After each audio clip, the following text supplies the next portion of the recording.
Happy Christmas, bird nerds. This is a special present for you. I thought I'd get this out quickly, and if you're lazing around and you have to kill some time, if you're not into cricket, I don't know, or you're frozen in, who knows, and that where you are in the world, this is my Christmas gift for you. We're going to talk to Matt Herring about his crowdfunding project for the painted snipe, which we have covered before, but this is really a celebration of the success of it. But what I would like to say, happy Christmas, season's greetings, all the best for the year that's been and the one that's coming ahead. And hey, if you're feeling like giving a gift to the Bird Emergency, all I'd like you to do is go to thebirdemergency.com/YouTube and subscribe. That would be the best stocking stuffer ever. Enjoy. Season's greetings.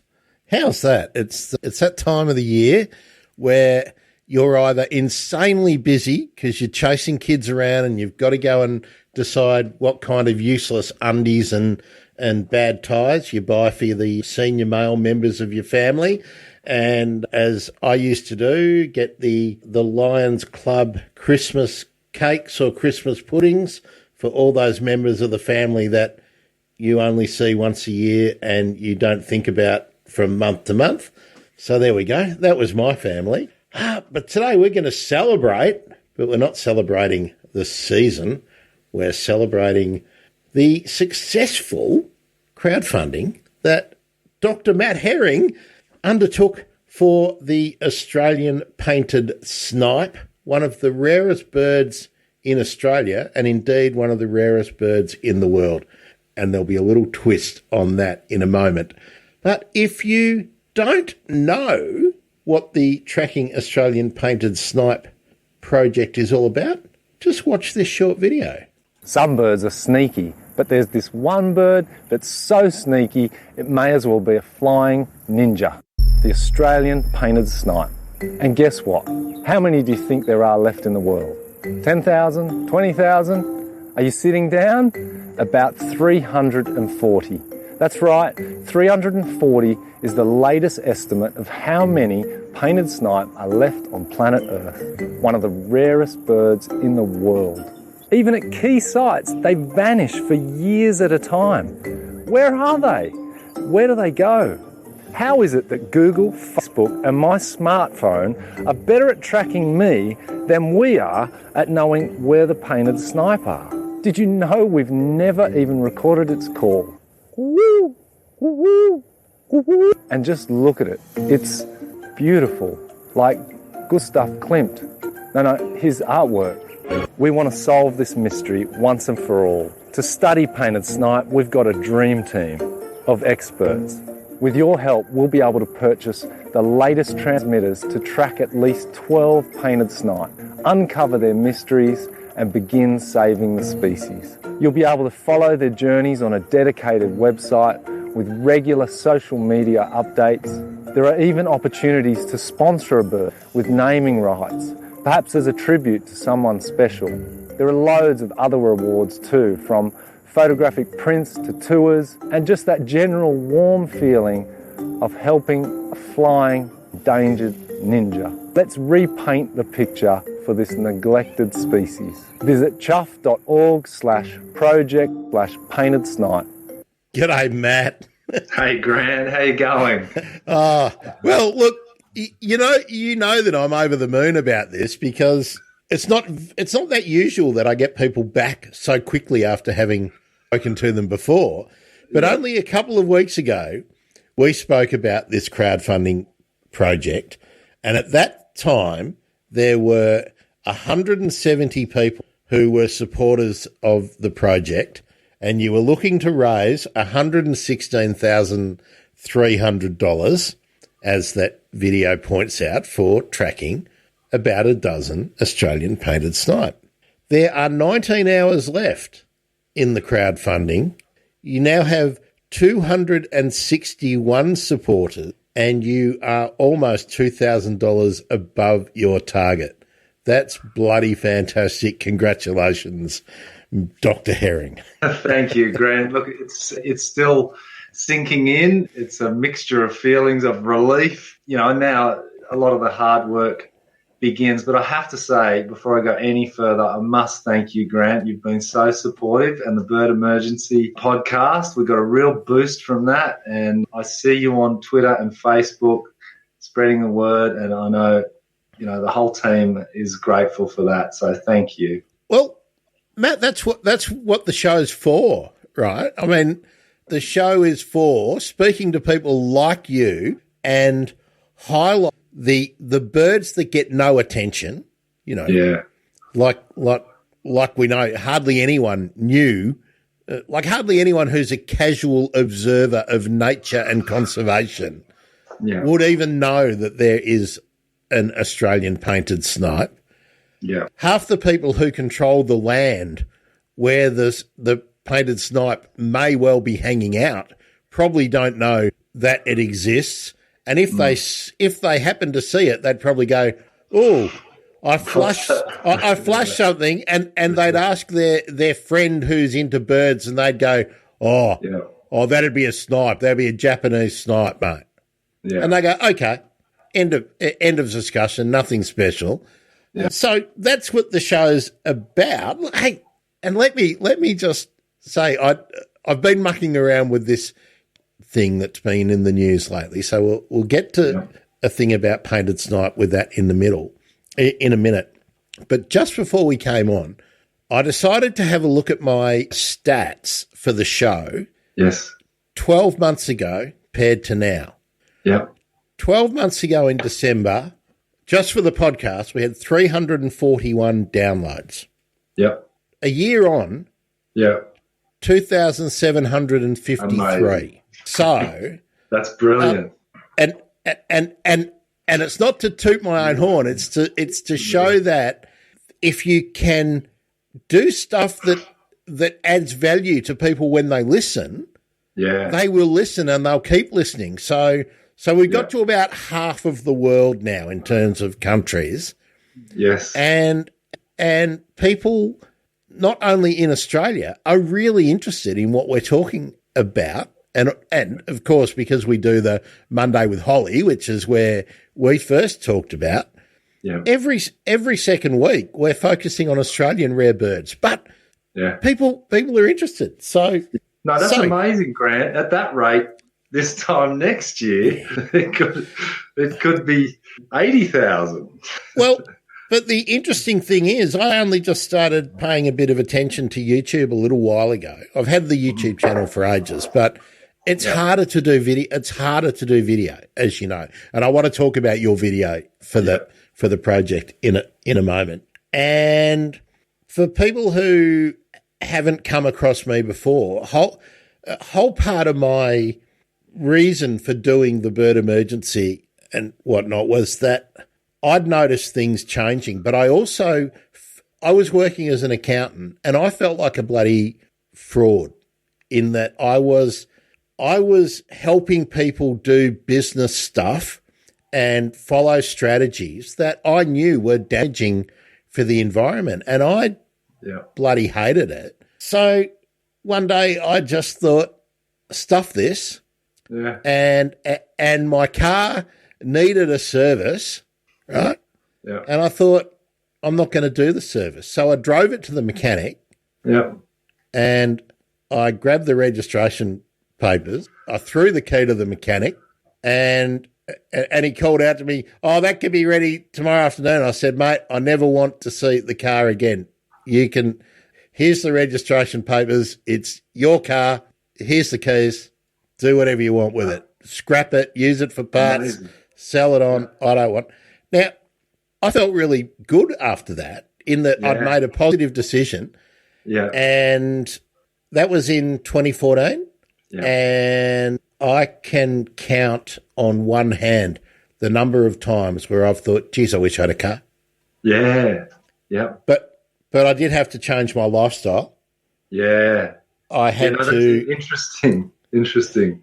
I tried it for 18 months, Grant, and I had to hire cars quite a bit for my work.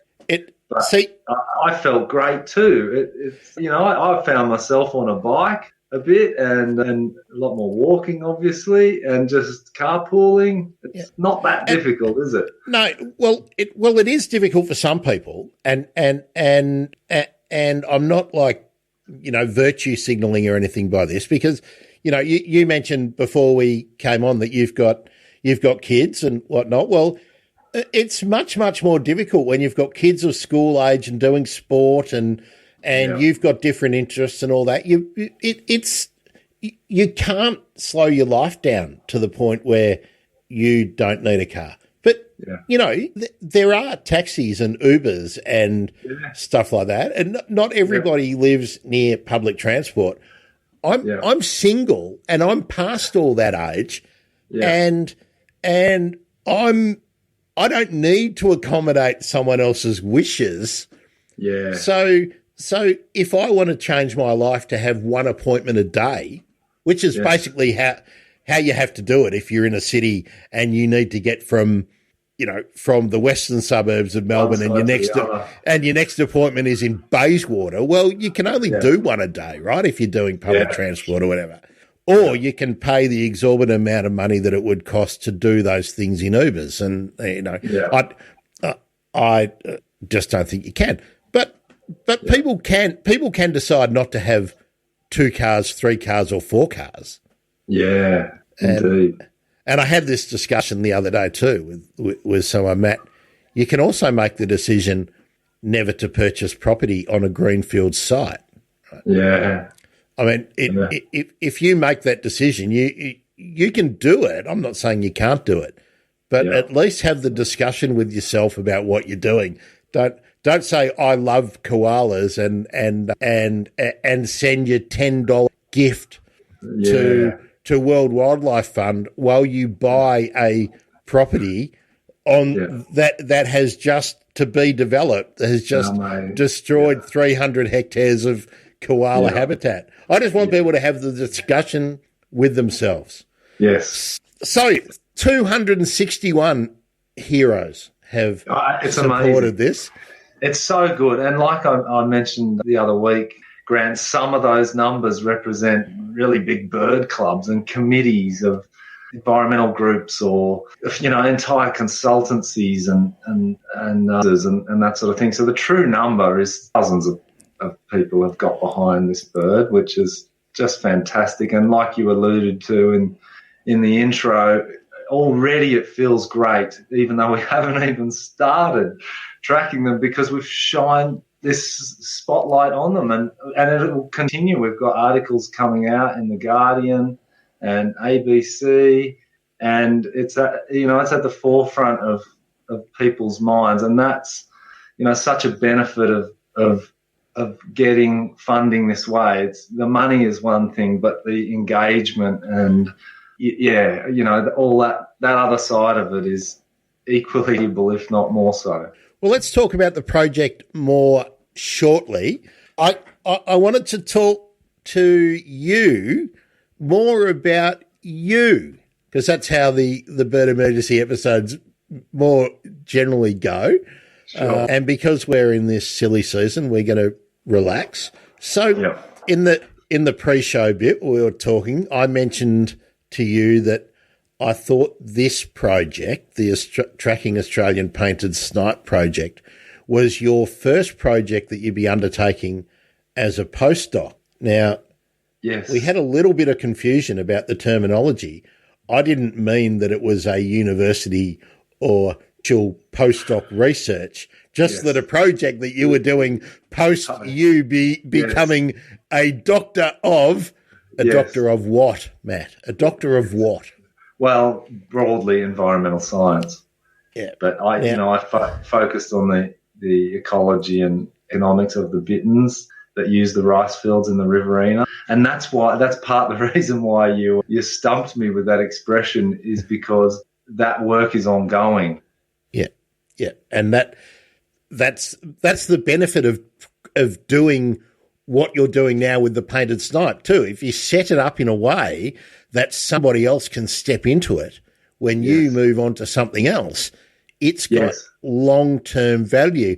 And why some of the, I mean, there's pros and cons, isn't there? Because you're not doing this under the auspices of a university or some other institute. So do you get academic credit in any sense for undertaking this project, Matt?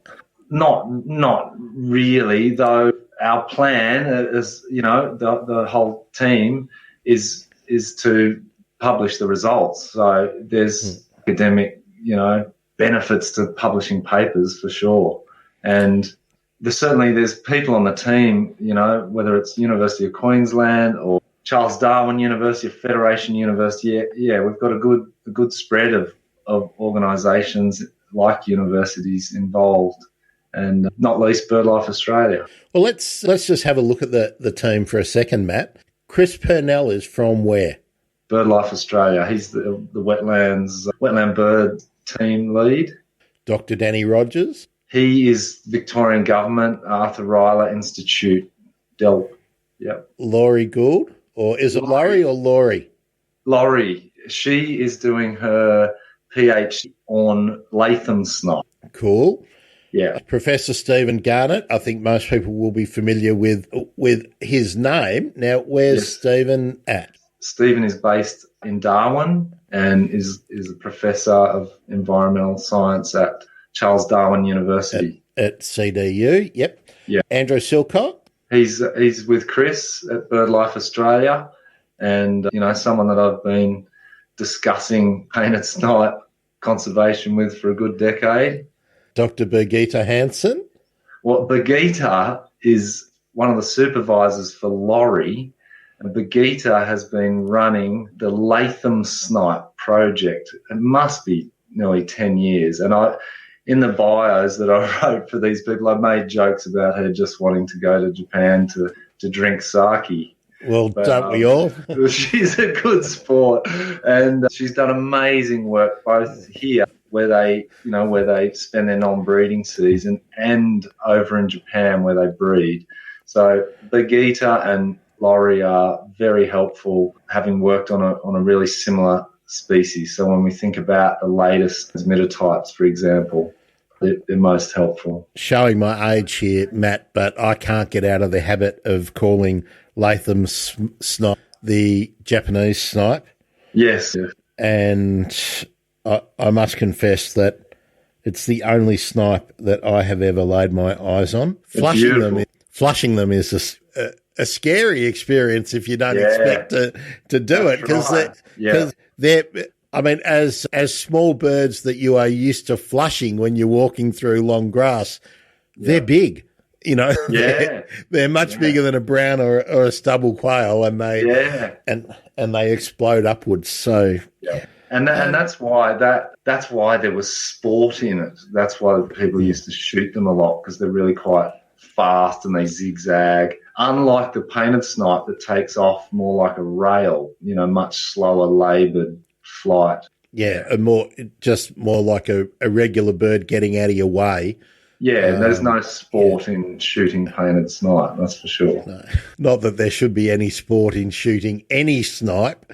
No. Now, Inca Veldheim. Now, I tried to track Inca down. Did you? When I did the Brolgers episode, which is one of the most popular episodes. Yeah, because it had that hint of controversy about wind farms and whatnot. But I Googled her. I found some research papers, but I couldn't find a current contact. So yeah. So where is Inca these days? I know she's working as a consultant, but is she attached to any institution these days? Look, I reckon she is probably an adjunct at maybe Federation or University of Melbourne, but I'm not sure, Grant. I know she's certainly involved. She's one of the Victorians.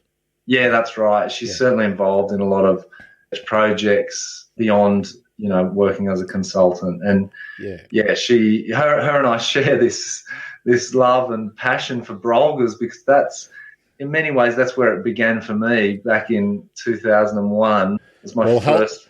hold on to that. Hold on to that. We'll go back to there.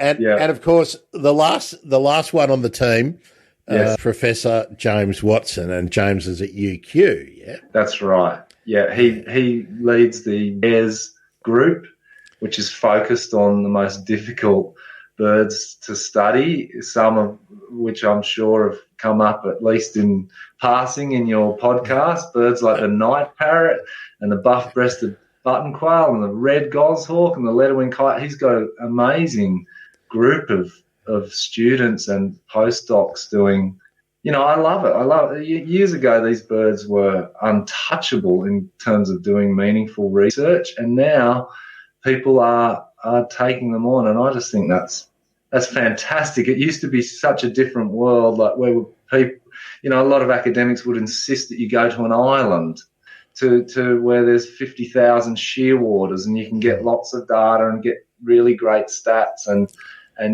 have a foolproof study. Whereas now I think that conservation priority is a wonderful thing. And the RES group are, really, when I think about that, RES group at University of Queensland are comparable only to the difficult bird research group at ANU with the swift parrots, purb parrot, orange-bellied parrot, and so on. Yeah, it's really good that the universities that are not thought of as the sandstone, group of 8 universities are doing really, really significant research in what would have been fringe projects years ago. Now I'm just going to take this out of the stream for a minute. We're going to come back to the supporters and the major sponsors and whatnot. So don't worry I did promise Matt that I would read out various names for people who upped their donations. Yes. It's going to be easier just to go through and highlight everyone pretty much, I reckon.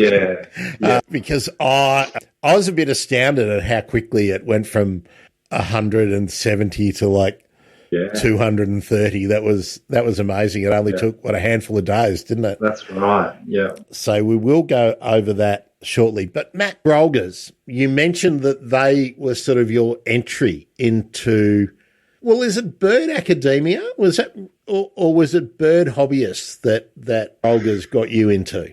Look, I'd have to say definitely both.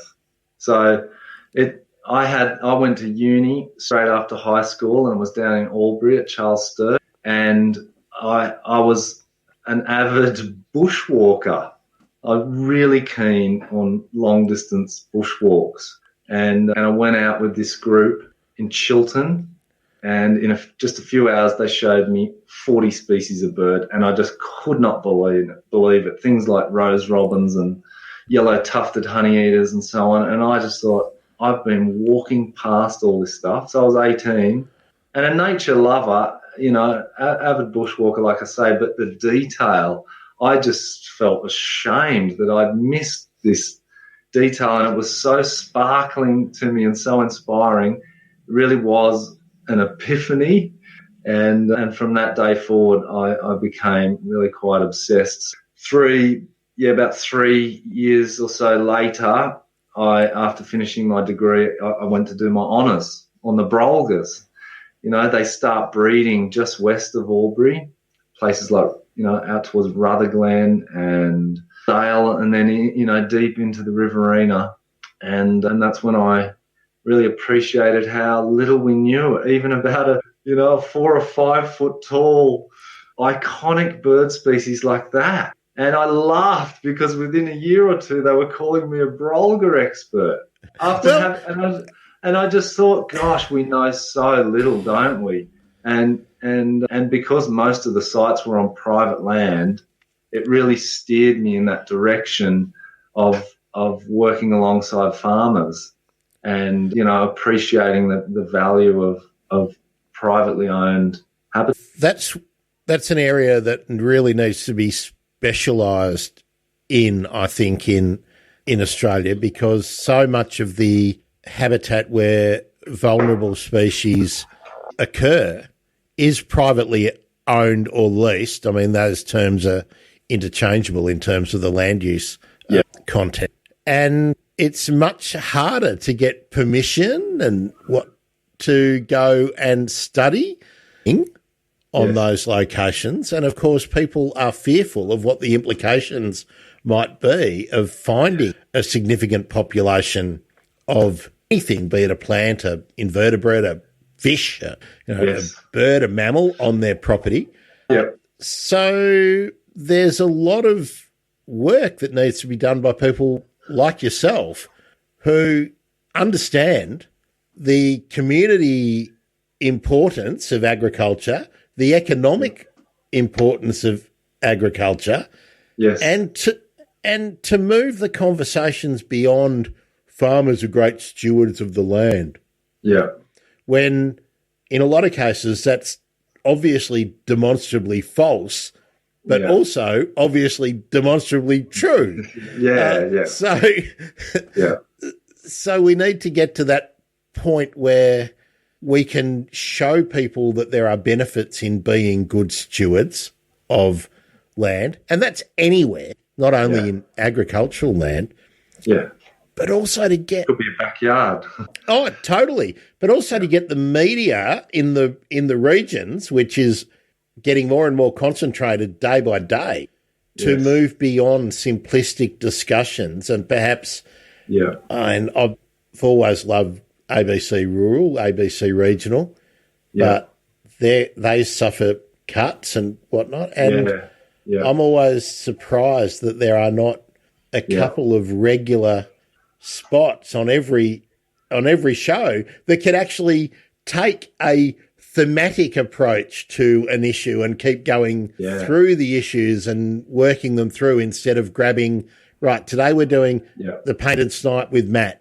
Tomorrow we're doing koalas with someone else, and next week we're doing something, but not ever tracking the thread right through, and not ever making the sophisticated discussion about legislation and land use and markets and transport and everything that goes together about protecting or exploiting land beyond the suburbs. So anyway.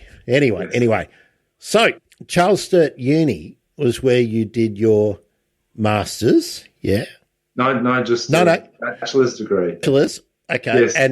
And where did you do your masters? Well, it was my honours. The Brolgas was my honours. Yes. And then did you go straight from the honours in terms of an academic sense straight into doing the PhD? Yes, but 15 years. Years passed in the middle. Yeah. So it's important to point out there that people will go, how did you get from there to there? Yes. Practical recognition of all the practical work you've done in those 15 years, right? Yes. That's right. And now it's 20 years later. Yeah, that's right. So what filled up those 15 years, Matt? A lot of it extended from that initial Brolga work. So I became very interested in wetland management and conservation on private land. And I spent about 8 years doing community wildlife surveys right across the Murray catchment in southern New South Wales.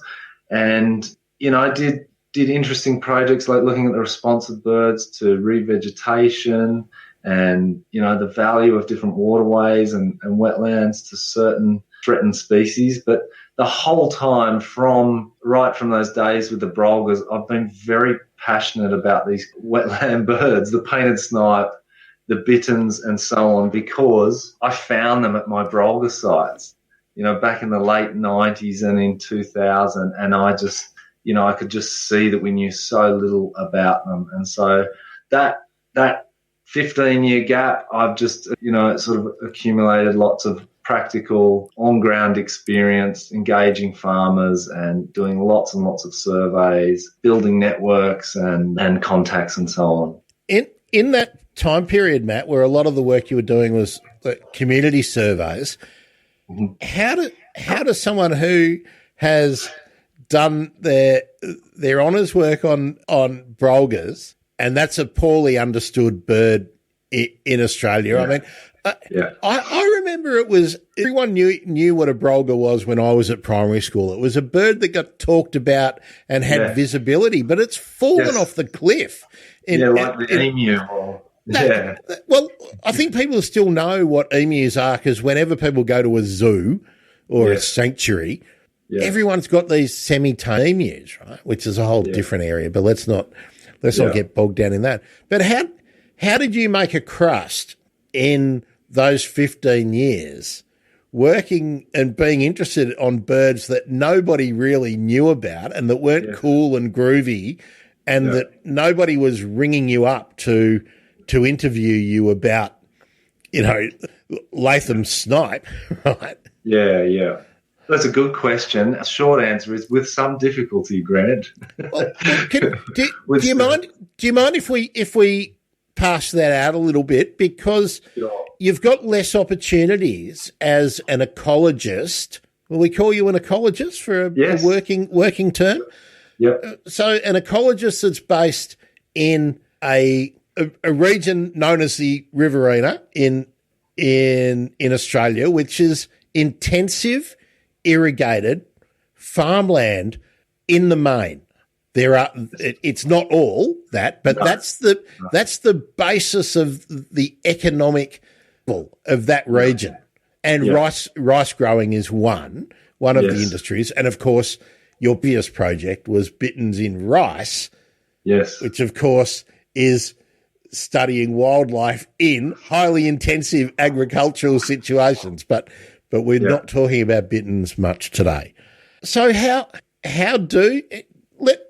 if you don't mind, if it's not too personal, is it a matter of getting different community groups and different industry groups and lobby groups to pay you a little bit here and there to do little bits of this and that, and it's that you're always scrabbling for the next, bit of money? Yes. Yeah, that's certainly true, and more so in those early days. But I can come at this from a few different angles to answer your question. But one that springs to mind is making people care, and whether that's someone that works in a government agency or a landholder or whichever stakeholder it is, making them care. So I've never turned down at least in the past, never turned down a field day or a presentation or anything like that. Lots of voluntary work, building, even like we've done with this crowdfunding. There are a lot more people that care about painted snipe now than there were 40 days ago.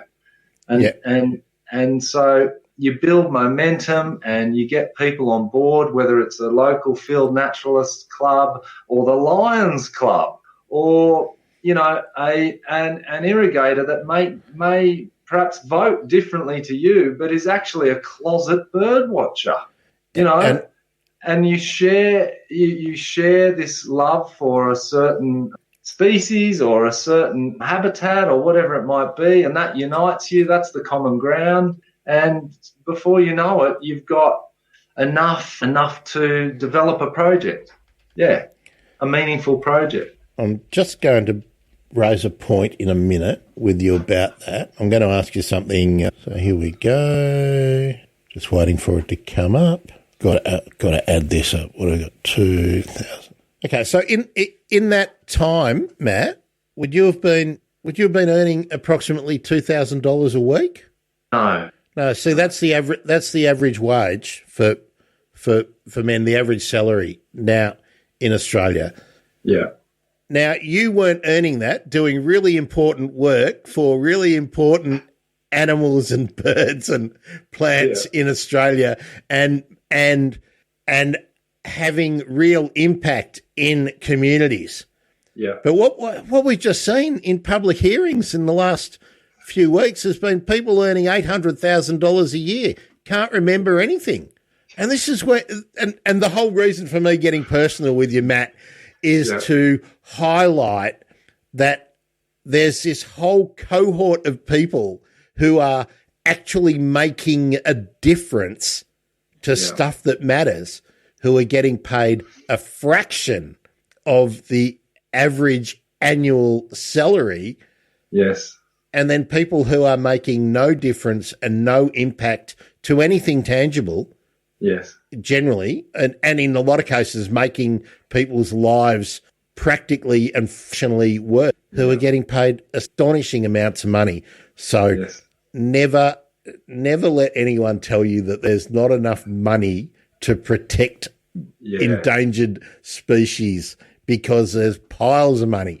Anyway, that was the whole point of raising that, Matt, because people like yourself have to, I mean, you have to give up stuff, don't you, to do work that you consider is important. Yeah, that's right. I mean, anyone can go to uni and do a environmental type degree, and within 5 or so years be doing quite well, but they're often undergoing, I hate to say it, but it's like a box ticking exercise for the proponents of large developments. And I understand, like, there's a lot of meaning in that work as well, but it never appealed to me, even though the money may have been quite good.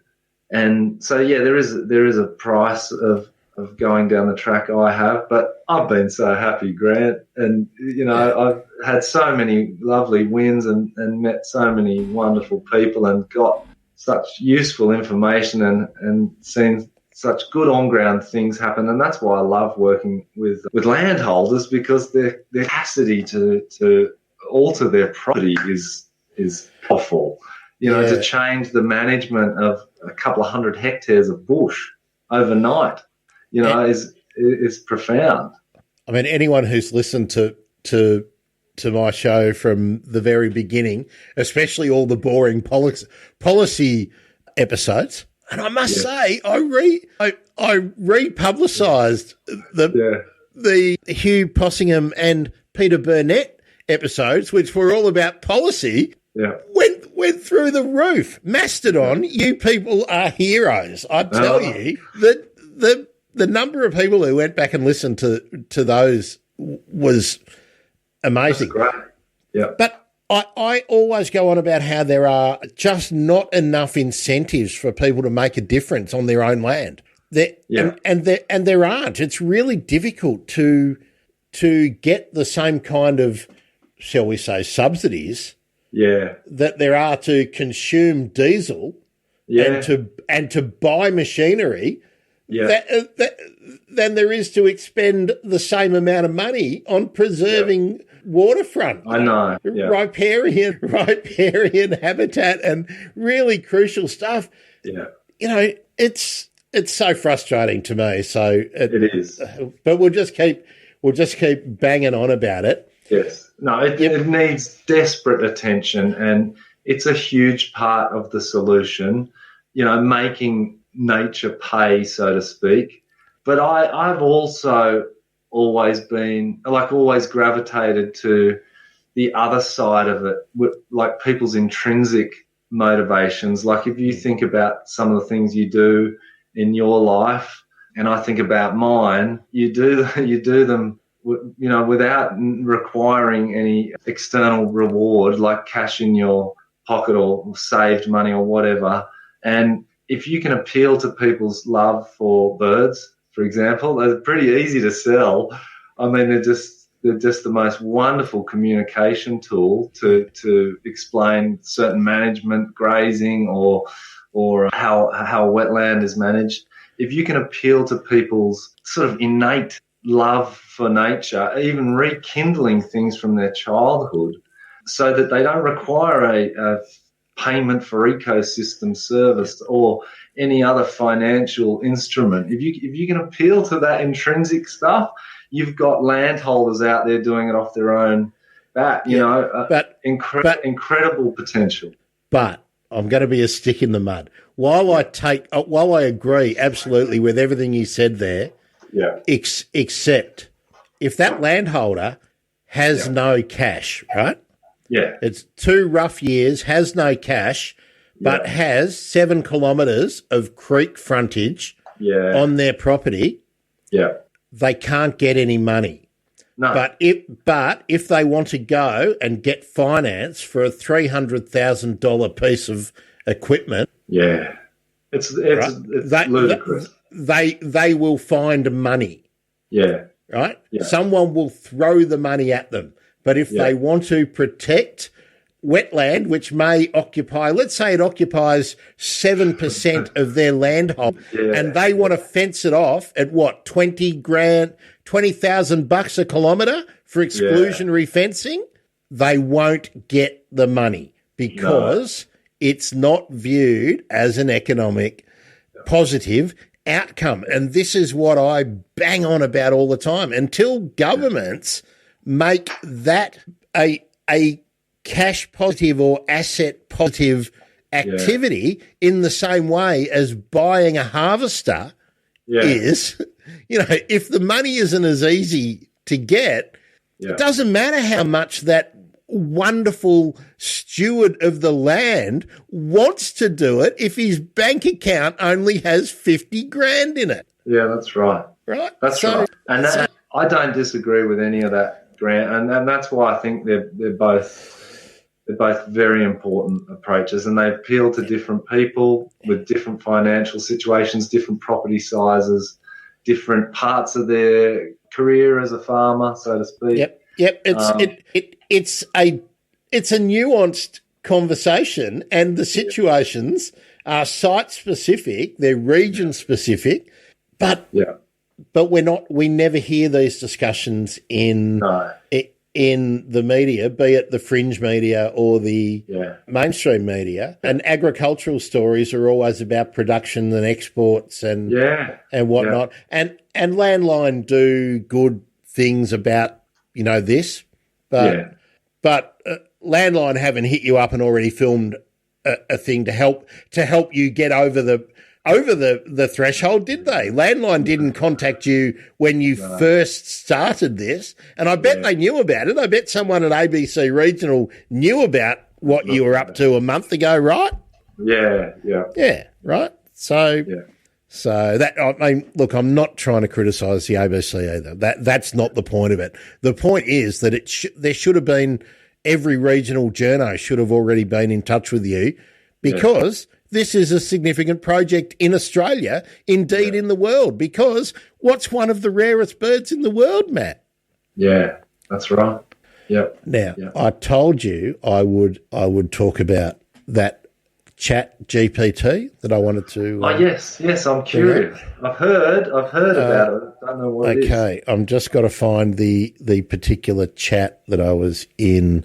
That's not that one. That's tracking movement of birds. No, I still need to come down here. I'm having trouble getting it to go down to the earlier ones. Oh, come on. All right. It's not going to let me do it for annoying, because I've done too many of these things. I asked ChatGPT to tell me what the 10 rarest birds in Australia were. Oh, yeah. And in the first it gave me a list that included Australia's painted snipe twice. I did. Yes, but it did include several birds that were not anywhere near the rarest. And then it gives you an option to regenerate the responses. So I asked it to do it again. The second time, it didn't do the painted snipe. It did have a button quail and something else, but it also had a quoll. So it's kind of good, but I've been asking it to do all sorts of things. Wrote me a beautiful blog post about hook pod and albatrosses and hook pod, which is the device to stop bycatch. But anyway, Hey Grant, you've just reminded me of something. I think this all happened since we last spoke. When did we actually speak? Was it 2 weeks ago to the day? I think it was, what are we today? Today's the 23rd. No, we spoke on Monday with Holly, so we must have spoken on the 5th, I believe. Okay. Well, actually, on the 12th. We spoke on the 12th of December. Yeah. Okay, I'm 95% sure this has all happened since then. A mad Twitcher got in touch with me, and he ended up being a very generous donor to the tracking program. His name is Sharuka Abhirama, and he has now photographed 771 bird species in Australia's territory as of yesterday. He's down in Macquarie Island. So is that? Hang on, was that Chiruka? Yeah, Bayer Wickrama? That's it. So $4,900 contribution 11 days ago. So if we count back from 11 days, 23rd, 1, 2, 3, 4, 5, 6, 7, 8, 9, 10, 11, the 12th of December, are you telling me that he heard about it on the stream? I don't know. Quite possibly. Because he made the contribution on the day that we did the stream. I can't confirm it, but quite possibly. And he'd already donated $100, so a couple of weeks before. But he got in touch. Those numbers are just astounding. So it looks like he's going to break the record for the most number of birds seen in Australia in a calendar year. But he's photographed them all, which is a different level again. And so he got in touch. He got in touch on that day or a couple of days before that big donation and said, look, I want to make a big donation, but is there any way you can show me a painted snipe? And I said, look, sorry, Sharuka, we have no sites on the go. We have no sites on the go. I said, look, maybe by early next year. He's that'll be okay. No, it's got to be in December, right? Yeah, that's right. I said, so did he get one? Know. No, well, let me finish. I said, you never know what could happen. Sure enough, I get an email. He said, that's fine. I'll donate anyway, of course. And he made his donation. And I said, look, you never know what will happen. We're coming into the key time. So I get an email 2 days later, sighting out at Macquarie Marshes. Well done. So he left, this guy whom I'd never met, left Sydney at 2:30 a.m. and picked me up, came and parked his car here at 4 a.m. We then drove 7 hours to the Macquarie Marshes, a remote part of the Macquarie Marshes on private land. Didn't find a painted snipe. We were there for about 3 or 4 hours, couldn't relocate the bird, drove back. He's a bit disappointed. But the reason why I'm telling you this, Grant, is because it illustrates just how difficult to find this species is, how much of a bird emergency it is. This guy is going to end up seeing 780-odd species, right? Break the record. He has not seen a painted snipe, despite a massive mission like that. So that was a funny story. I thought you'd appreciate that one. I do, but you know what I'm thinking about though, don't you? When I hear those numbers for 1 year, I'm thinking about someone called Sean and someone called Bruce, and I'm thinking, look, yep. I don't actually know what Sean's number was for the big year. 703. So there we go, and I don't know what Bruce's was on his big year, but Chiruka or Sharuka, I'm not sure which one is right. Yep. Call me. I want to talk to you. I want to talk to you about your year. Fascinating story. He'd be a great person to interview. His story is amazing. He just recently gave it all away. He was a very successful IT professional and just wanted to spend more time in nature and sold his businesses, cashed it all in, and has changed his life. Well, good on him. It's wrong to say it's not difficult to do, but if you make the decision to do it, I wish I had a lot of money in when I made the decision to change my life. It would have made things easier. But I tell you what, it's good when you don't have to worry about a whole lot of bullshit that you used to have to worry about. Yeah. But then again, I know that I have extreme privilege by not having to contribute to consider anyone else in the stuff that I do. Yeah. But $4,900, that is fantastic. Does that get him a perk? Let's have a look. What perk does he? Well, he didn't take any perks. But he contacted me and said, look, is there any way you can help? And so I wanted to go and chase up this site anyway, because it's likely that we will have it as a catching site. The Macquarie Marshes are a key, about as close to a stronghold in the Murray-Darling Basin as we can get for painted snipe. So I wanted to go and make contact with the landholders and so on anyway. And so effectively, Grant, that was his perk, was coming along. Well, even though I failed him. Well, but the good news is, Matt, that it's still a week to go for the end of the year. So you never know. He may get lucky. Well, every day he's already got scheduled. That was his one chance. So that's a great story. Thanks for highlighting that, Matt. I know you're under a bit more time pressure today, so let's talk about how you decided to do your PhD. What was the thing, if there was one thing, that pushed you to taking your academic career further? And was it intrinsically linked to Bittern's in Rice? Gee, it's a great question. I remember clearly that there were about 4 or 5 motivations, because I thought about doing it when I finished honours, 15 years prior, which is 20 years ago now. And I felt like my motivations were a bit flawed then. But I did check myself and made sure that it was all right, because I think if your motivations are sound, then you'll see something through to the end. And credibility was part of it. It gives you more credibility to be in places and positions where you can have a greater impact. So that was definitely part of it. More important was the fact that I was doing this work anyway. I'd already been working on Bittern's in Rice for 5 years. And there's not a lot of motivation to write papers unless you're tied up with a university. And so I thought this will be a great means to get this stuff published in good journals and get it out there into the world. And that certainly helped. Also, because you get a scholarship, it's not a huge amount of money, but it's tax-free. And it could justify me sitting at my computer reading papers. Reading journals. Yeah, that's right. That's exactly right. And analysing the data in more detail.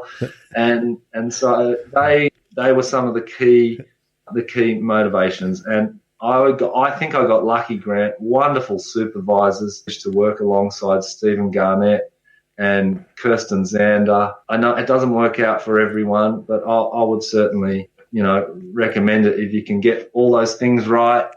I guess I came into it, hitting the ground running, because I'd been working on them for 5 years, and that's a bit of a head start for sure.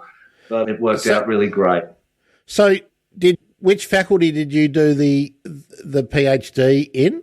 Charles Darwin. That's the university. Yeah. But what was the faculty called there? Is it have they got a or the school? Is it environmental science, or is it just science? Look, they changed their names. I can't look. Stephen is tied up with Ryle, which I think is, oh my gosh, I can't even remember it. Doesn't matter. It's the environmental livelihoods, something or other. Yeah. And Kirsten is more on the economic side of things and is with the Northern Institute. But the reason for asking you like that is that Charles Darwin, like some of the other regional, and I'm going to call Charles Darwin a regional university, they often have an approach which is more about tying into the practical situation on the ground, like the tropical horticulture, which was the focus of Charles Darwin in horticulture, was all about tying it in with production horticulture in the tropics as much as it was about, and then tying in with ecology in terms of conservation. So they had a less pure science focus, I guess, is what I'm getting at. So that was the purpose of asking you, because I wanted you to tell me the name of the faculty. Well, that same spirit is there now, that multidisciplinary having supervisors from different faculties, that is certainly encouraged. Now, I advertised that we were going to talk about the designing the project. So before we get to that, yes, I want you to tell me what you see as your academic future from here.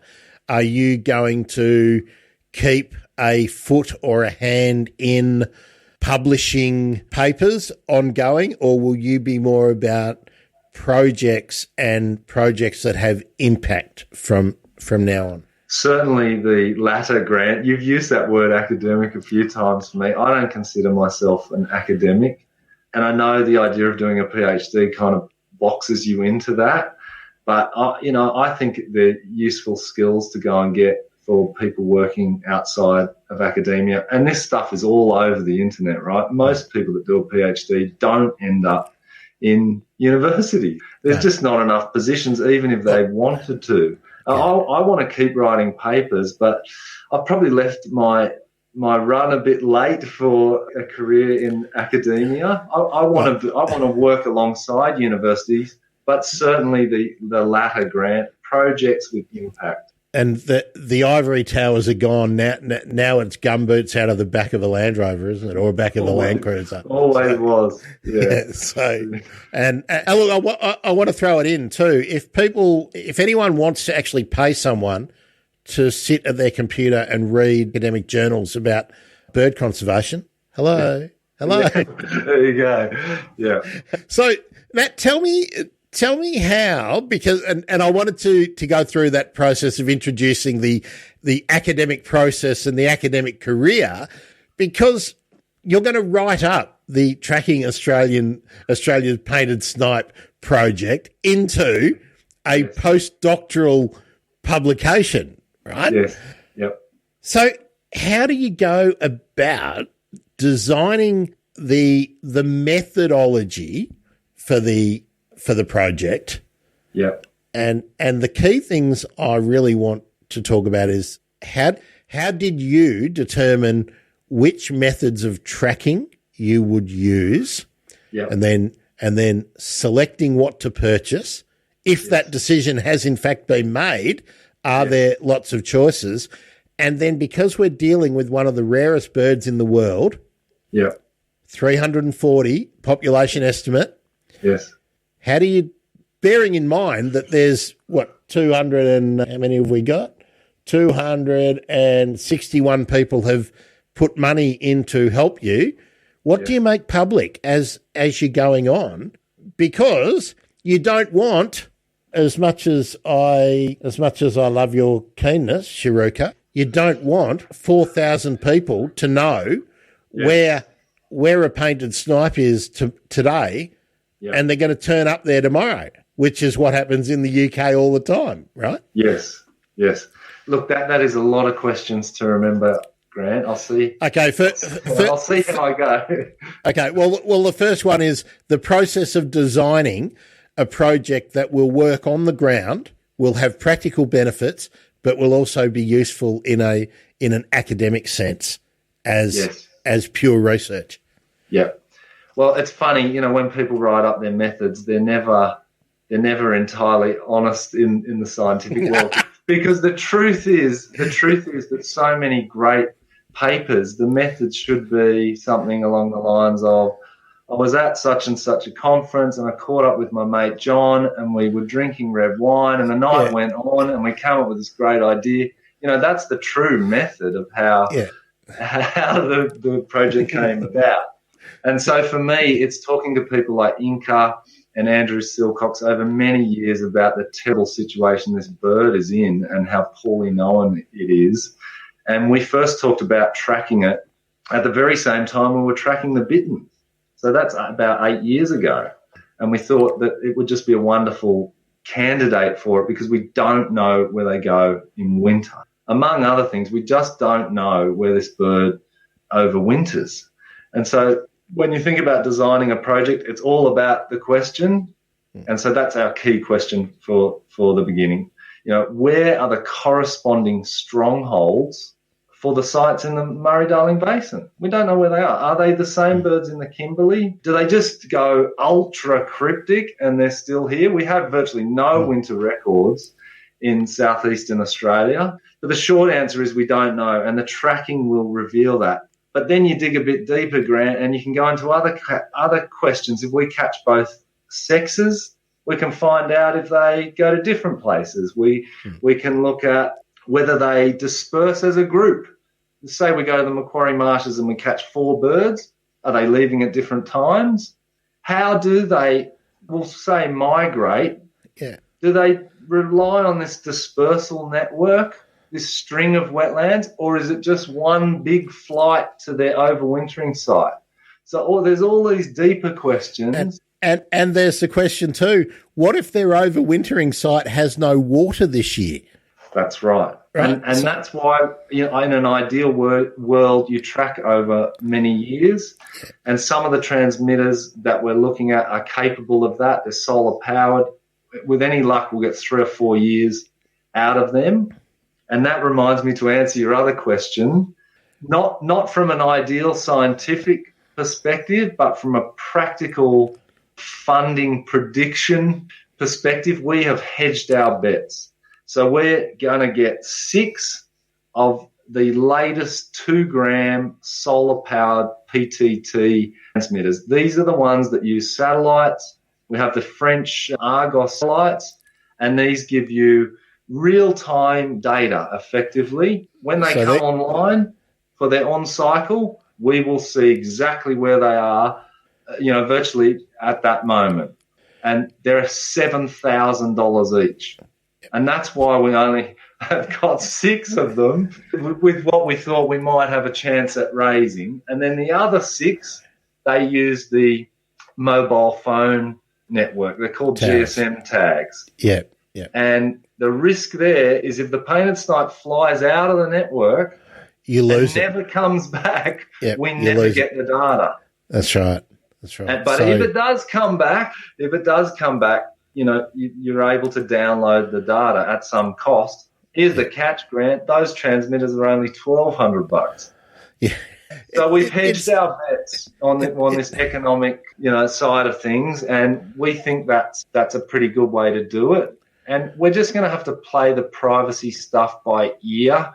We don't want to expose painted snipe and sites to too much disturbance, but maybe we'll have a sacrificial area. Yeah. Maybe the scale of the maps is insufficient for people to actually figure out. To actually work out which property they're on. Yeah. Oh, that's right. Yeah. Or, the dot could represent, 10,000 hectares. Good luck. Yeah. And the thing about awareness compared to protection, and that's protection of the land, and landholders and all the other critters that share that habitat are important. But weighing up whether, I'm sure you've followed the Godwits and things like that, where it gets a lot of traction on social media. But what I wonder is it actually breaking outside of the Bird Nerd network anyway with that stuff? So I don't know. In a general sense, my feeling has always been that the benefits, on average, outweigh the costs. Yeah, outweigh the negatives. So the awareness, how wonderful it makes someone feel when they see there's a lot of pride involved. That's the wetland that I'm in the Friends of group, or that's my property, or that's my local swamp, or whatever. Yeah. Like the benefits of that outweigh some potential disturbance. Most bird watchers are great. You and I know that, but there are ones that will go onto private property without permission. There are ones that will just repeatedly flush birds to get a good photo or use call playback. There's lots of unethical stuff going on with a small minority of bird watchers. But I think overall the benefits, the costs, and maybe the solution is having a field day. Part of the solution is having a field day, saying, come along, we've got a site on the go.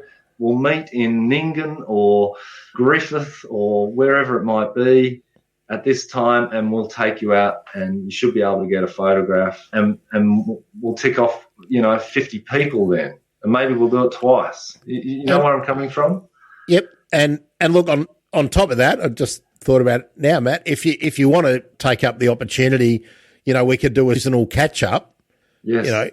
Where you could talk about what you can talk about, show us some things you want to show. We can get out to a worldwide audience that will disseminate some information, but also not put any sites at risk or anything like that. And you might have some great animations or something that you can you can show. I mean, they're the things that people are really interested to see. I had a question thinking about how you talked about the selecting the trackers and the cost involved, but what about the practical matter of where do you go? Like, where do you decide to go to try and find some birds? And then are you doing something like cannon netting or mist netting? Yeah. So there's that method, but also, do you buy them or do you borrow them? The nets. Yeah. Look, we might have to buy some extra ones, but people in our team probably have a sufficient number, like Begita and Laurie, for example, using them to catch Latham snipe. Believe it or not, catching them, it's really relatively easy. There's quite once you know they're there. Yeah, exactly. Yeah. No, that's the point. We're not too worried about catching them. We've got a few options. We could do it at night. We could do it during the day. And there's this method called twinkling that you might have heard about. It's basically herding birds towards a mist net strategically. Yeah. Sometimes people use call playback. We can't do that with painted snipe, but we're not really worried about catching them. But like you just pointed out, our real challenge, and it starts now because today the campaign finishes, we need every bird watcher to have their eyes particularly peeled for this wonderful bird. The lack of records is still as concerning now as it was 2 months ago when we were preparing for the campaign. So, and Matt, I always bring these things back to the financial aspect because it underpins what you're able to do. Yes. You've raised 118,648. Now, most of that is going to go on equipment. Yeah. Right. So it's not paying for you per hour and the team to go out to try and find birds in places where a lot of the time you won't find them. So I just want to bring up that, again, this is not paying for you. You need to be doing other stuff as well to be able to do this stuff, right? Yeah. So I always want to bring it about that it's volunteer work. That's what I want to bring up. It's not like a builder. It's not like someone who is. It's not like conservation department staff building a walkway in a wetland, because that's their job. You got another job, right? Yeah. Yeah. So a key part of it is that we have lots of in-kind support. Yeah. Like within the team, people are able to absorb stuff, but with the funding, we will be able to assist people getting to the catching site, and that might be an airfare or if there's any accommodation, all that stuff we can cover, which is wonderful with the crowdfunding. But the truth is, Grant, we're not going to waste too much time looking for painted snipe. It's inefficient for us. We need hundreds of bird watchers to find the birds. And we've got them, a lot of them already on board, keeping their eyes peeled at sites we know they've been in the past. These are places like the Macquarie Marshes or Five Bough Swamp or Herd Swamp near Kerrang, or even rice fields, all over the place. People are more focused on painted snipe than they have been, because they'd love us to come to their site and catch them and track their bird, one of their birds they found. So, we really are depending on sightings and following them up to be able to run the project. To say I was a little bit nervous about getting enough birds this season, I certainly am. but we don't have to do it all this season, Grant. In fact, it would be ideal to do 6 birds this season and 6, next summer. But I don't know where these painted snipe are, Grant. I really thought we'd have more sightings by now. Even this one at the Macquarie Marshes a week or so ago, it seems to have just moved on. Yeah, look, well, everybody get your eyes out there. That's really all you can say. And it could be anywhere, but they need to be within a day or so of you in the Riverina for it to work out, doesn't it? I mean, it needs to be. You need to be able to get the call. I can call you this afternoon, and you need to be out there tomorrow. Well, potentially, yeah. Or very soon. I mean, here's the funny thing. You talked about designing research programs with threatened species. There's a lot of compromises. Absolutely. And ultimately, we will take what we can get if we have to. Yeah. We are focused on the Murray-Darling Basin for the time being because it's historically really important for the species.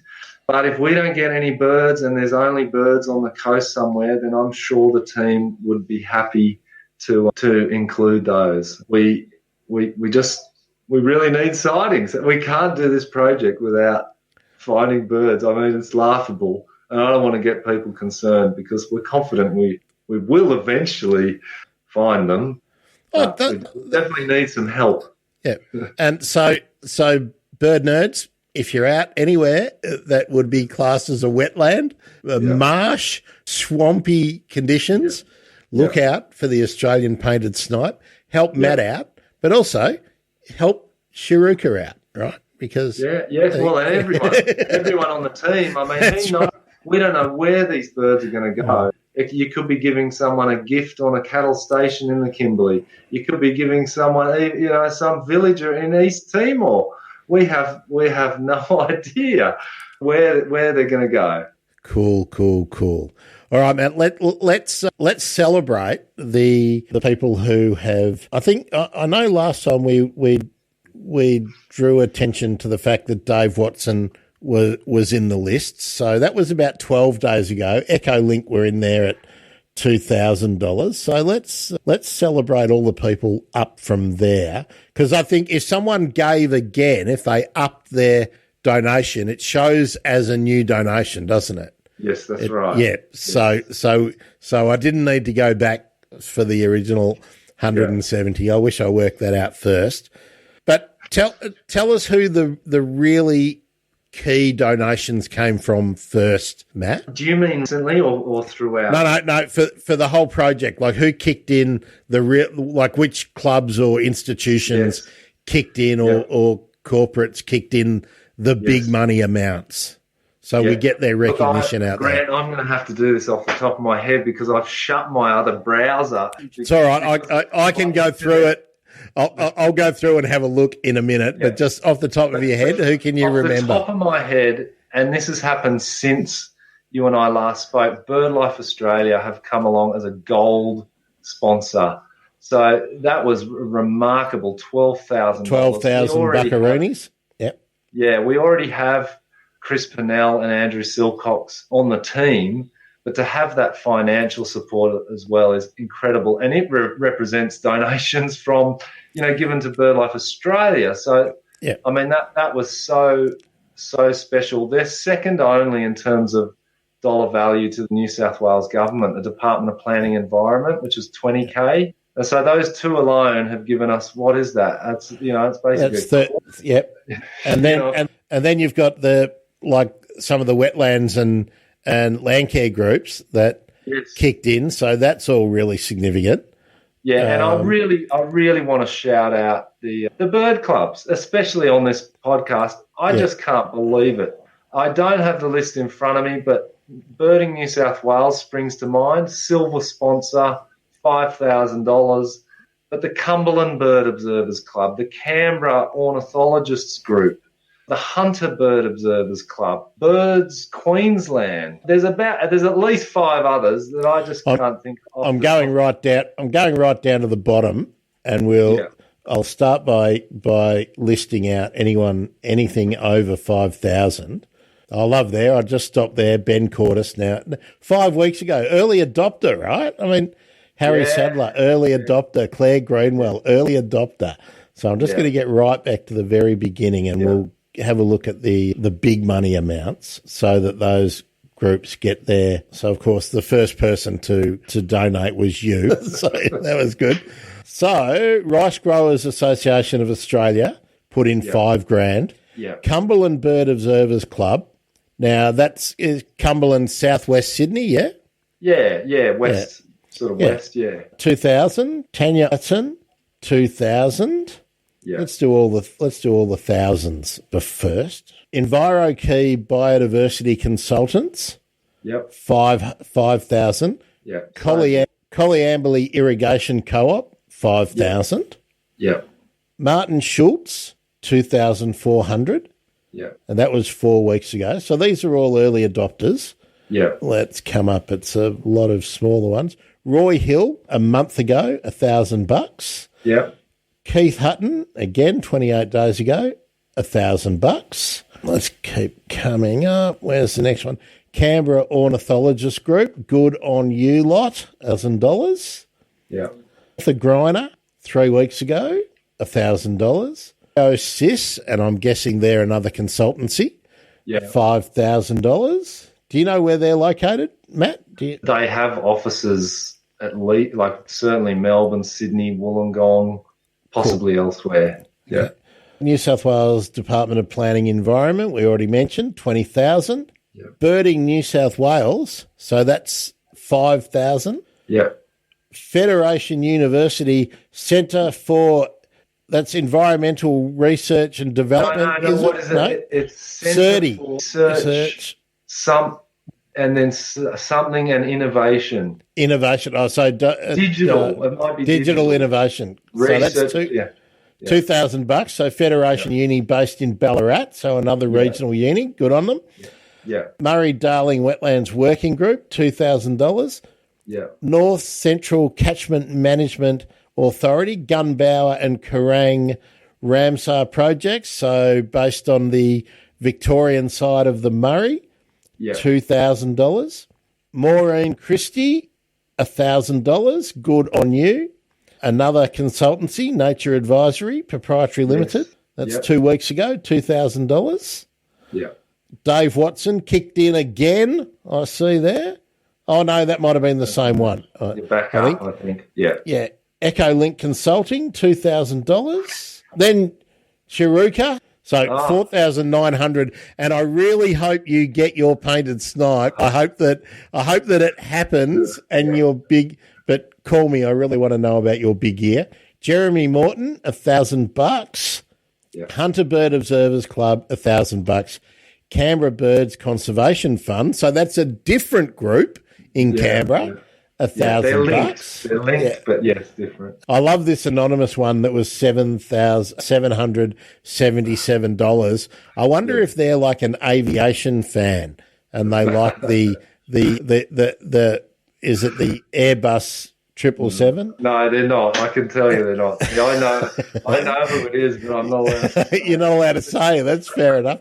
So then we got BirdLife in with their 12,000. South Beach Wetlands and Landcare Group, 5,000. That was wonderful. When I saw that one, Grant, that's when I knew we made it. Because it's only about $200 short. And I just thought, oh, wow, we've done it. And then that takes us all to the smaller ones. Now, I'm going to go back, Matt, because I said I would for those 2 days. So I'm going to go back to where it was. I remember Luke Helpin was about where we were when we were discussing it with Holly. And I said that anyone who kicked in an extra $10 on their original donation, we'd read out. But because that's too much work, we're just going to read everyone from 2 weeks ago. Yes, So Luke Helpin, $65. Erin O'Donnell, $50. Robert Loveband, $10. Louise Swanson, $100. Dave Watson, who we all should know. Listen to Dave's bioacoustics episode of the Bird Emergency, $500. Anonymous, $500. We did EchoLink, $2,000. Anonymous, $50. Robin Gray, $50. Andrea Patford Mitchell, $100. Anonymous, $25. Fleur Cullen Ward, that's a hard one, Fleur. Sorry about that. Yeah. Cullen Ward, $30. Melon Paul, $100. Andre Homan, $50. Chiruka, we've already mentioned. Mark Leary, $50. Jeffrey Dabb, $500. Anonymous, $200. Keith Ward, $100. Rose Wisemantle, $30. Kathy Isles, $100. Jeremy Morton, $100. Gregor Timms, $25. James Watson, is that Prof? Yes. I wonder. Yeah, $100. Yeah, good on you, Prof. Nikki Tors, $100. Patrick Reed, $20. Nikki Stafford Coaching, good on you, Nikki, $500. Jose, Merry Christmas, Charlie Webb. Merry Christmas to you, Jose Charlie Webb, $50. Alan Jones. Now, that's Alan Jones with a double L. Yeah, no, he's a friend of mine. No. So I was just going to say, if it was Alan Jones with the one L, you cheapskate, $50. But no, good on you, Alan Jones, with the double L for $50. Anthony Bayliss, $25. Anonymous, $500. Keith, there we are. Keith Lesage, $250. Leah Batterson, $100. Hunterbird Observers, Canberra, we've already done that. Dr. Swift Parrot in there with $100. Yeah. Mickey Perkins, a fantastic writer, $30. Andrew Silcox, $100. Dan Nugent, friend of the show. Yeah. Plains Wanderer expert, $25. Joss Hines, $20. Prue Wright. I know a Prue Wright from primary school days. I wonder if that's the same one. $200. Hello, Prue, if it's you. Tanya Rajic or Rajic. I don't know whether I got that right. $50. Lorraine Hitch, $500. The non-aeronautical Anonymous 777. Mark Backman, $300. Jennifer Davidson, $200. David Stab, $250. Nigel Jones, $20. Adam Edmonds, $50. Tegan James, $5. BirdLife we've done the wetlands and the Isla Marks, $200. Anonymous, $100. Finley Eric, $15. Bruce Penman, $25. Anna Wilson, $100. Thomas Kendall, $50. Anonymous, $50. Laurie Gould, who we mentioned before, $100. Jill Molan, $100. Rob Environmental Management Services, Rob. So I'm guessing it was Rob from Rob Environmental Management Services, $100. Blue Mountains Bird Observers Incorporated Association there, $500. Anonymous, $7. Good on you if that was all that was left in the piggy bank. I reckon that's great. Craig Woodfield, $20. Jennifer Mitchelson, $100. Keith Thompson, $100. John Grant, $250. Mark Carey, 23 hours ago, $500. Anonymous, $100. And another anonymous, $25. There are 17 hours to go. You can still donate to, put it towards another tracker at thebirdemergency.com/painted snipe will take you directly there to the same page. It's just an easy link to remember. You did sell out the platinum sponsorships, 2 of those. Yeah. So that's great. Look, there's still a $12,000 perk available. If you want to kick that in, it's still available. You can still become a bronze sponsor for $2,000 or a key donor for $1,000. Yeah. And there's still a photographic painted snipe print and website acknowledgement available for $500. Yeah. And there are still the painted snipe thank you card for $200. So you can do that. And then there's the shout out. Well, we've just shouted out to everybody pretty much. Yeah. $50 and you can get a thank you card still for $100. I will shout out for anyone. Just remember, I will do it again for anyone who's passed in the last 17 hours for sure. So get into it.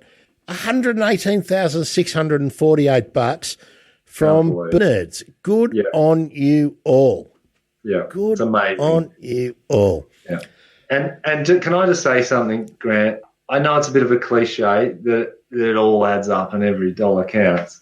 But it's true. Like there's two things to this crowdfunding.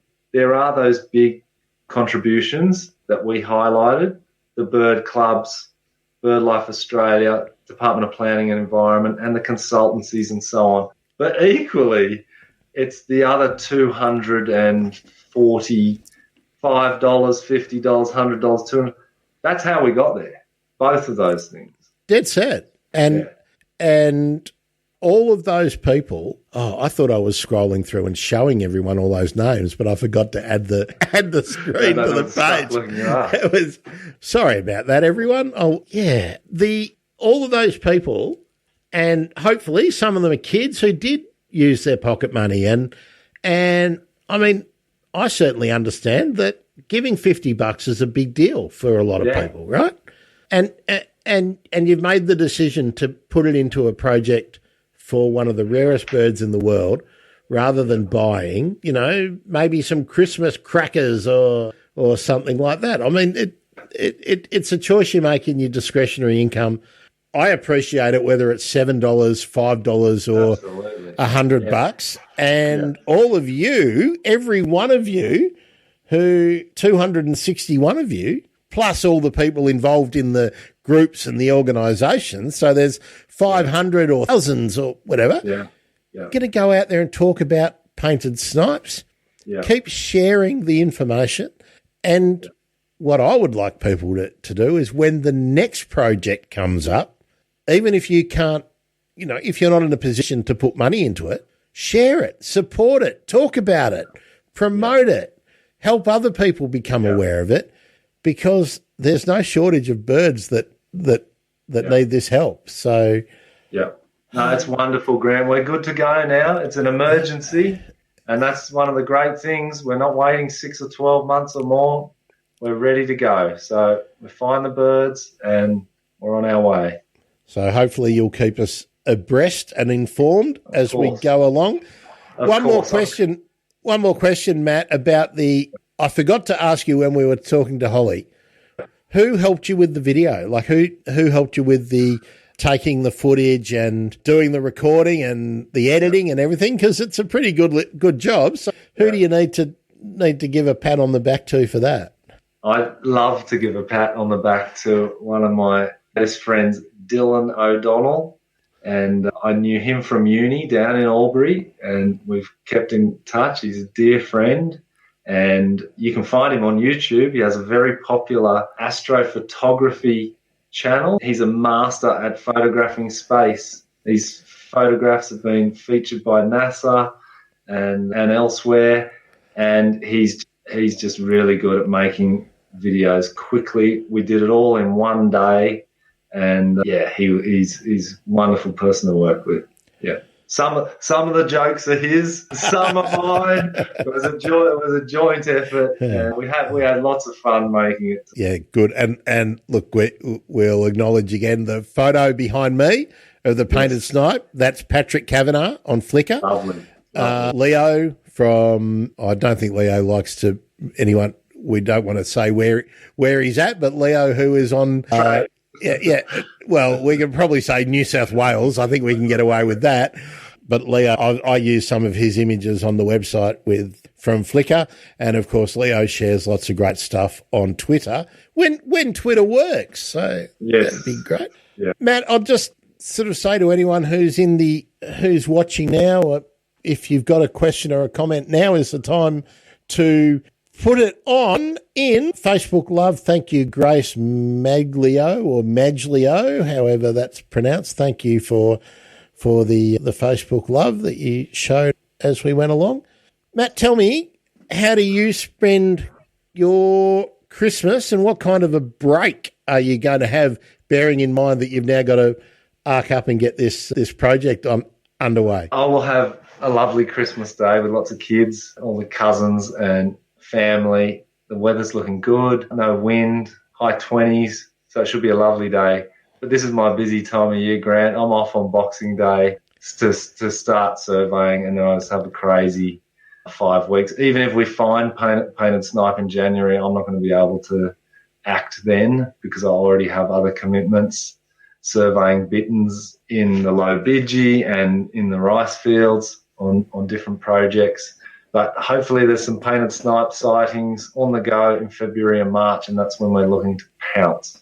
Yeah, is that like I mean, considering it's a bird that's got very scant records, but from what you already know, is a Feb and March sort of reliable times where you can expect to find them, for instance, in the Macquarie Marshes or in and the floodplains of those middle reaches of the Murray? Yes, it is, but so is now. Yeah, but traditionally, so is now. So we just want to get them before they vanish again. So we don't have to wait for all of them until next season. If it gets to April, May, we're in trouble because there's like it's something like 1% of records in southeastern Australia are from winter. Yeah. Tell me, Matt. Somewhere else. Tell me, Matt, have you got like an A team and a B team? Because while you're tied up with doing bitters in rice surveys, and we should point out that's part of a paid gig for you, right? Yes. Yeah. So you can't just go, bugger it, we'll do that later. No, there's deadlines and there's key dates and things you need to achieve in that project. So is there a B team who, if there is a painted snipe seen somewhere on January 13th, that can head out there and attempt to get a tracker on them? Look, potentially, I wish there was a formal B team, potentially, but it's a tricky time of year, Grant. Not everyone's available anyway. No, people are taking their holidays. Yes, hold their own holidays, plus their kids are on. That's right. People have got families. Who would have thought, and they've got to take their kids to go camping or... Yeah. So, look, we should be okay for February and March, but it's no big disaster. It means we just put it on ice until next season and we'll be raring to go. But it's not out of the question that people find them in mid-January and then they move on. That would be unusual at this time of year. We think it may have happened in the Macquarie Marshes, but we're not sure. When they rock up at this time of year, they're coming to breed. They're looking to set up shop. That's right. and get it on and, make babies. So they should be there for at least, a couple of months. Matt, I'd love to come with you on one of the expeditions and try out one of my new cameras. Oh, do it. Do it. Well, some of the sites aren't all that far, it's only 4 hours. Yeah, well, I can easily get up and meet you somewhere. So, no, I'd love to do that and see if I can add to the photographic or videographic records of the bird. But my interest is to be able to watch what you do so that I can then explain it to the audience, like what field work is really all about. So it's very delicate, especially when the transmitter's worth $7,000. You don't want to make any mistakes. Definitely. Well, Matt, I know you've got things to do, so appreciate that you've spent that time with us and that people can get to know you better. Now, I wanted to try something out since it's this time of the year, Matt. Have you got a favourite Christmas song or anything? Is there a meaningful one that you sing with the kids? Or geez, there's a few. Let me think. There's one that's laughable, but it's my dad really likes it. It's Lee Kernaghan of all people. Oh, It's Santa Claus is back in town. Oh, and it must be about 20 years old. It's so terrible that I love it. It's actually a good one. I'm glad your dad didn't say Mariah Carey. No, it's actually really quite catchy. But look, I'd go anything Paul Kelly. I didn't even know what Gravy Day was until 3 days ago. Making Gravy. Yeah, but I love the song. It's a masterpiece, and so are others of his. I'm just trying to think of the. So he does a wonderful. It's Triple J, like a version with Briggs. What is the name of that song?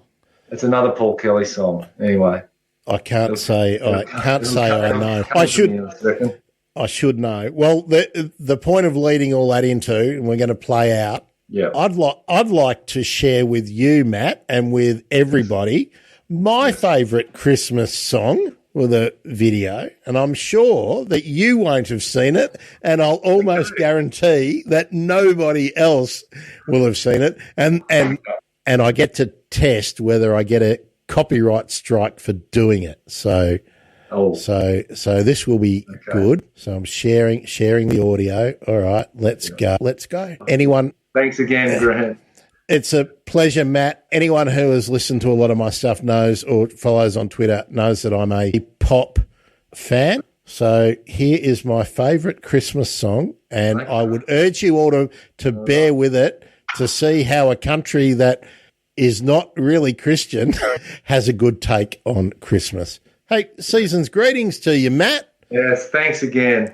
Enjoy it all, and I really look forward to catching up with you soon. Thanks for watching, everyone. I thought of that song, Grant. It's Dumb Things.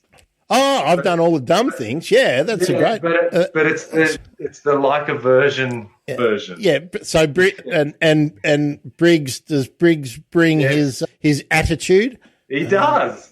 Yeah, he does. Might be a bit much for some, but no, good. No, well, I love it. I think it's great.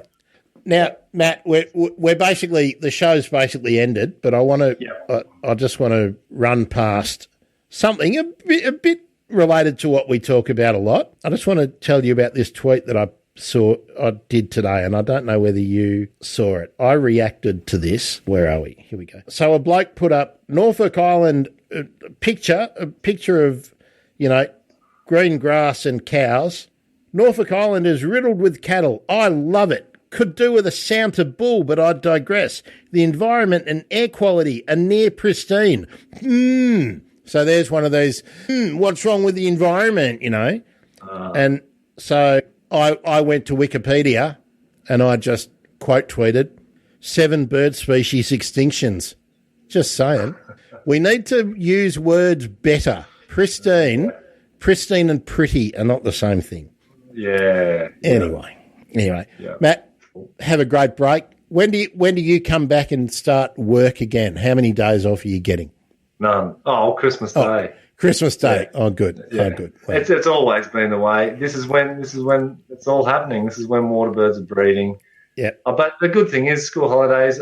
I take my kids on some of the trips, not together. Yeah. So that's right.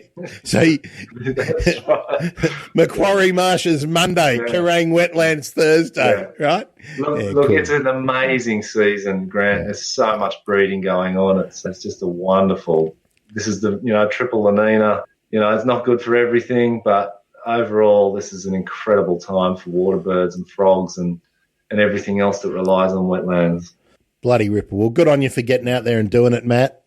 I'm always following what you're doing. I think it's great. Thanks everyone for watching and listening. I don't know how much of this I'll edit out because hey, it's Christmas and who can be bothered? And I mean it's a non-denominational holiday time where we all are going to recharge our batteries if we can. Yes. I'm going to keep putting stuff out so people have got stuff to listen to and stuff to watch. Yeah.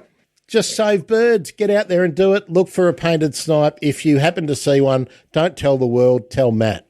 Excellent. Thank you, Grant. Actually, Matt, it's important. If someone does find something and wants to let you know and they don't already know you, what's the best way to let you know? Look, honestly, the very best way anyone can report a painted snipe sighting is through BirdLife Australia. We're just trying to keep that consistent. That's always been the place, and I will find out anyway. Yeah, but if you report directly to BirdLife Australia, it will go into the database. It will find its way to the tracking team. It's the best place to report sightings in Australia. Great, Yeah. Ripper. No Thanks, worries. everyone. See you, Matt. Thanks, Season's Grant. greetings. See ya.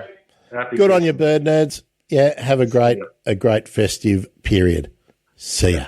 See ya.